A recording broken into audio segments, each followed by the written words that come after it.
Something that I find very shocking is that more than 35,000 people are killed with guns in America every year. This has been a problem in the United States for many, many years. Although several laws, such as the Brady Act, which limits who can buy a gun with the use of background checks, gun violence in America has not significantly gone down. This is because laws limiting the legal purchase of a gun is not the problem. The problem is how a very small portion of gun owners use their guns. The main three issues are suicide, homicide, and unintentional killings. Suicides make up 65% of gun-related deaths every year. For many people, there are many things that add up to making suicide a very compulsive act. Having a firearm in the house during these times of crisis is a very bad combination. 30% of the deaths by the use of a firearm are homicide, and 70% of these homicides occur in large cities in America, where gang activity is fairly high. It's also directly correlated with the high unemployment rates. Although we know where the majority of the homicides are taking place, it is still very hard to control because 75% of these crimes, the guns are obtained illegally. The last 5% of gun deaths are unintentional. This includes police acting in the line of duty, self-defense, and even accidental.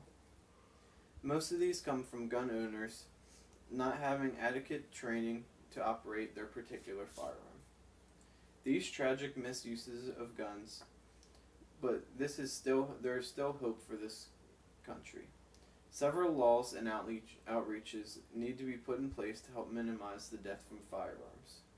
In general, background checks should be required for all purchases, including person-to-person, gun shows, and even online. Any person with a violent crime record should not be able to own any type of firearm. To help those with suicidal thoughts, the Gun Shop Project, which I'll talk about a little bit later, should be put in place all around the country.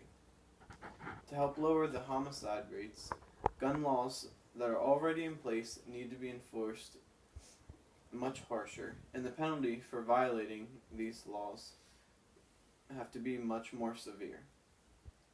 Programs for youth in bad neighborhoods or with bad influences should be put into place to break the trend of gun violence for our next generation.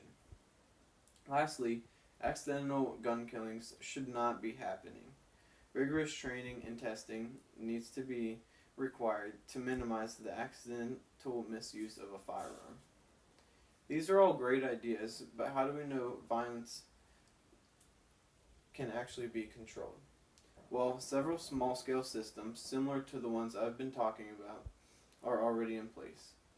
In Boston, a ceasefire was used to try to decrease the number of homicides by closely monitoring a large group of violent individuals. This reduced homicides by over 60%. Similar tactics have been used other places and have also seen a significant decrease in homicides.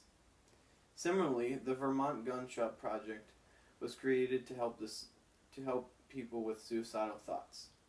City Lab says that this project's major support is that we can hold their guns for them, get them counseling, and once it's all over and done with, we'll give them their guns back, and there won't be a stigma attached.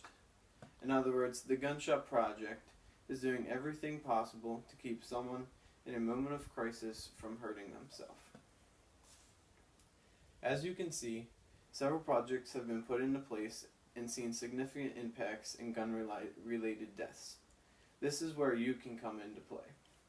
Guns don't have to be taken away. The real problems just need to be recognized. So I'm asking you to support and participate in these programs to help maintain gun violence in America before it's too late.